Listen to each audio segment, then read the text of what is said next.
Hi అండి. అందరికీ నమస్తే. నేనైతే రైస్ లేకుండా ఓన్లీ మల్టీగ్రెయిన్స్ తోటి ఇలాగా దోస బ్యాటర్ రెడీ చేసుకుంటానండి.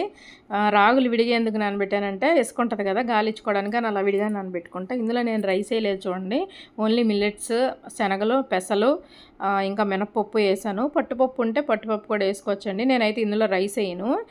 రాగులు అయితే విడిగా నానబెట్టుకొని, ఎందుకంటే గాలిచ్చుకుంటాను, ఇసుక వస్తుంది కదా, అందుకనే. తర్వాత ఇంకోటి ఏంటంటే, మనం ఫస్ట్ మిక్సీ కూడా అవి పెట్టామంటే తొందరగా నలుగుతాయి అనమాట. అలాగే చియా సీడ్స్ కూడా నానబెట్టేసుకున్నానండి మార్నింగ్ తాగడానికి. ఇంకా మార్నింగ్ అయితే చూడండి రాగులు గాలిచ్చుకున్నాను. చూడండి మీకు ఇసుక చూపిస్తాను నేను ఆ గిన్నెలో. అదిగోండి ఇసుక, చూసారా అలా కనిపిస్తుందా? అన్నీ ఒక టీ గ్లాస్ వేసుకుంటానండి, మాకు సరిపోయింది. 2 days వచ్చింది దోశ బ్యాటర్ మాకైతే.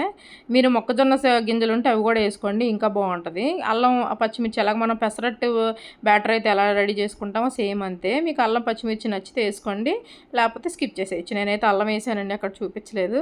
ఇలా మార్నింగ్ ఇంకా ఇదిగోండి నేను టిఫిన్ వేసేలోపు మా వారికి నేను ఇద్దరం చెరవ లోట అలా మార్నింగ్ చియా సీడ్స్ వాటర్ తాగుతాం అనమాట. ఆయనకు లోట ఇచ్చేసి నేను ఇక్కడే కిచెన్లోనే పని చేసుకుంటా నుంచొని తాగుతున్నాను అనమాట.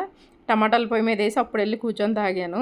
మీరు కూడా ఎప్పుడైనా ఇలా ట్రై చేస్తారా? నేనైతే చాలా సంవత్సరాలుగా ఇలాగ ట్రై చేస్తున్నానండి. మల్టీగ్రెయిన్ గోధుమ పిండి వచ్చినప్పటి నుంచి నాకు మల్టీగ్రెయిన్ దోశ ఎందుకు వేసుకోకూడదని ఐడియా వచ్చిందనమాట. అప్పటి నుంచి నేను ఇలాగ వేసుకుంటున్నాను. అన్నీ పొట్టిగా వేస్తానండి.